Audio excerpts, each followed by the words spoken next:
Sir ఎందుకంటే రిజర్వేషన్ల గురించి ఎంఆర్పిఎస్ ఎవరైతే మందకృష్ణ మాదిగ గారు ఆయన పోరాటం చేసిన పరిస్థితి ఇప్పుడు దాకా దానికి సంబంధించి వర్గీకరణకు సంబంధించి సుప్రీంకోర్టు దాని మీద మాట్లాడింది అంతా బాగానే జరిగిన పరిస్థితి. అంటే రిజర్వేషన్ల పోరాటం రిజర్వేషన్ల కోసం పెట్టింది ఎంఆర్పిఎస్, ఎంఎంఎస్ దేనికోసం పెట్టారు? ఎంఆర్పిఎస్ కృష్ణమాదిగను ప్రోత్సహించింది కూడా నేనే, వెనక బ్యాక్గ్రౌండ్గా ఉండి నిలబెట్టి ఆయన నడిపించింది కూడా నేనే. ప్రతి విషయం నా ఇంట్లోకి వచ్చి నా దగ్గర నుంచే ఏది మొదలుపెట్టినా నా దగ్గర నుంచే మొదలుపెట్టిండు. మనం సపోర్ట్ ఉన్నాం. అది సామాజిక ఉద్యమం, ఒక రాజ్యాంగపరంగా కొట్లాడాల్సింది కొట్లాడినాం వచ్చింది, కానీ రాజకీయంగా దాన్ని మలిచే దాంట్లో విఫలమైంది. అది ఇప్పుడు ఏదైతే రాజకీయపరమైనటువంటి శక్తి లేకుండా పోయిందో ఆ శక్తిని మోత్కుపల్లి నరసింహ గారు తీర్చగలుగుతాడు. తీర్చాలనేటువంటిదే ఈ ఉద్దేశం తప్ప వేరే ఉద్దేశం కాదు. ఆయన మా తమ్ముడే, ఆయన గురించి కూడా కంప్లైంట్ ఏం లేదు. అది అయిపోయింది, ఓ ఫేజ్ అయిపోయింది. కానీ దానివల్ల పెద్ద సమాజానికి పెద్దగా ఒరిగేది ఏం లేదు. ఒక ఇష్యూ మాత్రమే అది. కానీ 100 సమస్యలు ఉన్నాయి ఇక్కడ. 100 సమస్యల పరిష్కారానికి చట్టసభలలో ఉంటే తప్ప ఇవి పరిష్కారం కావు. ఏ కులమైతే చట్టసభలలో ఉన్నారో ఆ కుల సమస్యలే పరిష్కారం అవుతున్నాయి. ఇవాళ రెడ్లు బ్రహ్మాండంగా ఆర్థికంగా బలపడ్డారు. ఎందుకు బలపడ్డారు అంటే వాళ్ళు పవర్లోనే ఉన్నారు, ముఖ్యమంత్రి స్థాయిలో ఉన్నారు, వాళ్ళు పంచకాడ వాళ్ళే ఉన్నారు కాబట్టి వాళ్ళు కాగలిగారు. అదే ఇంకా వెలమలు ఉన్నారు.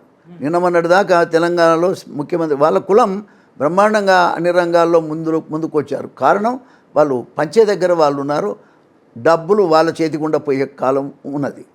ఏ కులమైనా మరి అధికారం చెలాయించారు, అధికారంలో ఉన్నారు, ఆ కులాలు బాగుపడ్డాయి. అదేవిధంగా మాల కులం, మాకు వాళ్ళకు 50 ఏళ్ళ తేడా ఉంది. వాళ్ళు 50 ఏళ్ళు ముందున్నారు, మేము 50 ఏళ్ళు వెనుకున్నారు అభివృద్ధిలో. కారణం ఏంటి అంటే వాళ్ళు చట్టసభలలో ఉన్నారు, ఎమ్మెల్యేలు వాళ్ళే, ఎంపీలు వాళ్ళే, రాజ్యసభ వాళ్ళే, కౌన్సిల్ వాళ్ళే, అందరు వాళ్ళే ఉన్నారు కాబట్టి ఆ కులం డెవలప్ అయ్యింది. కానీ మా కులానికి దిక్కు లేదు. ఇంతకుముందు చెప్పాను, దేంట్లో కూడా మాకు అవకాశం లేని కారణంగా మా కులం మరీ 10 సంవత్సరాలు, ఈ 10-12 సంవత్సరాలకు తెలంగాణ వచ్చినాక మొత్తం నిర్వీర్యమైపోయింది. నిర్వీర్యం చేశారు మా కులాన్ని, స్వార్థపర రాజకీయాల కోసం మా కులాన్ని మరి ఈ విధంగా చేశారు. కాబట్టి దాన్ని తట్టుకోవాలి, నా కులాన్ని చైతన్యం చేయాలి, రాజ్యాధికారం వైపు వాళ్ళని మళ్ళించాలి. మా నాయకులందరినీ రాజకీయంగా ఎమ్మెల్యేలు, ఎంపీలు, రాజ్యసభ, లోకసభ, అదే కౌన్సిల్, అసెంబ్లీ అన్నిట్లలో కూడా మా జాతి ముందుండే విధంగా ప్రయత్నం చేయాలనేది నా కోరిక. నా జాతికి కూడా నేను చేతులెత్తి దండం పెట్టేది ఏంటంటే రండి, ముందుకు రండి, లేచి రండి, మన కులానికే మనం ఓటేసుకుందాం.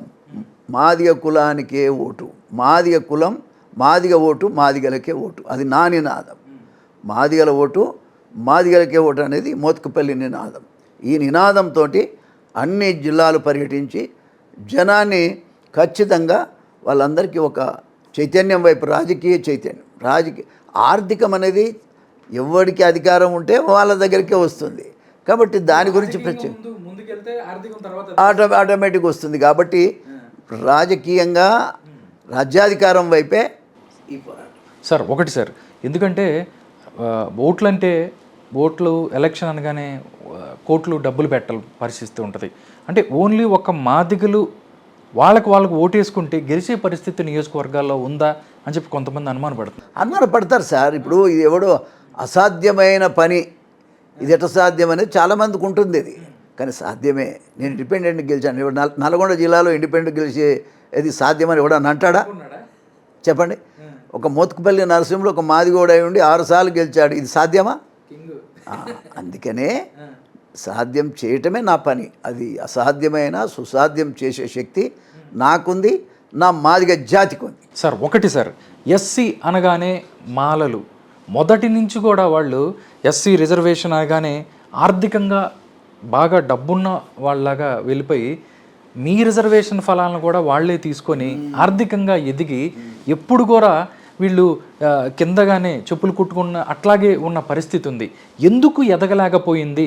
ఎస్సీలకు సంబంధించి మీరందరూ ఎస్సీలో 59 కులాలు ఉన్నప్పటికీ మాల కులాన్ని ఎందుకు వాళ్ళు ముందుకొచ్చారు? మిగతా వాళ్ళు ముఖ్యంగా నేను ఒక మాట చెప్తా, పాలకుల లోపల విచక్షణ ఉండాలి, బుద్ధి ఉండాలి.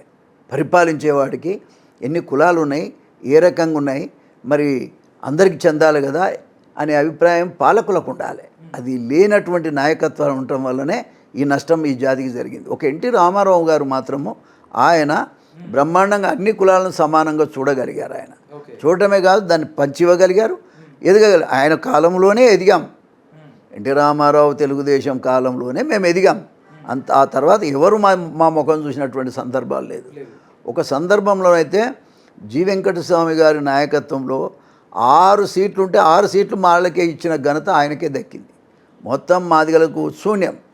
కాబట్టి నేనేమంటా అంటే మరి ఆ రకమైనటువంటి పరిపాలన చేసే పాలకులది అది బుద్ధి తక్కువతనం అని కూడా ఈ సందర్భంగా. ఓకే సార్, ఎన్టీఆర్ గురించి చెప్తే నిజంగా మిమ్మల్ని ఎంతగానో ఆయన ప్రోత్సహించారు.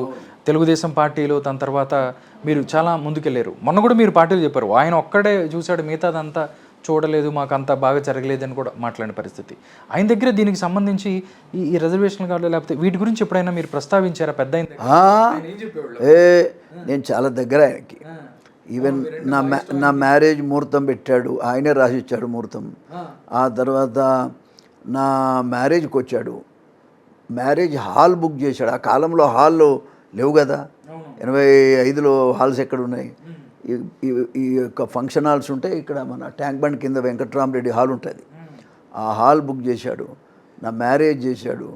మ్యారేజ్ డిన్నర్ కూడా మరుసటి రోజు నాకు ఇచ్చాడు.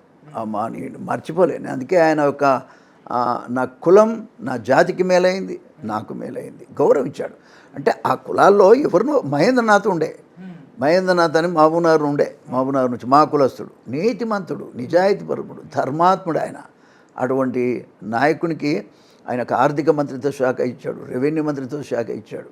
ఆయన ఎంతో గౌరవించాడు. అంటే ఈ కులంలో ఎదగాలే, వీళ్ళు నష్టపోయినరు అనేటువంటిది ఆయనకున్న అభిప్రాయం. దానివల్ల మా కులానికి మేలైంది. ఒకరిది గుంజి మాకు ఇయ్యలే, మా పాపులేషన్ తగ్గట్టు వాళ్ళతో ఈక్వల్గానైనా ఇచ్చాడు. మా అంత ఇవ్వకూడదు కానీ అయినా సరే వాళ్ళతో ఈక్వల్గా మాకు ఇవ్వగలిగి మమ్మల్ని గౌరవించినటువంటి ఘనత తెలుగుదేశం పార్టీ, అదేవిధంగా ఎన్టీ రామారావు. చంద్రబాబు నాయుడు గారు ఆయన మంత్రివర్గం మీరు అప్పుడు కూడా మీరు పనిచేశారు. అంటే ఆయన మీకు దీనికి సంబంధించి ఆయన అదే ఒరబడిలో కదా ఆయన కూడా వెళ్ళింది. ఎన్టీ రామారావు తర్వాత ఆయన కూడా అదే ఒరబడిలో వెళ్ళాడు. మాదిగలకు పెద్ద నష్టం వచ్చింది కూడా ఏం లేదు చంద్రబాబు నాయకత్వంలో.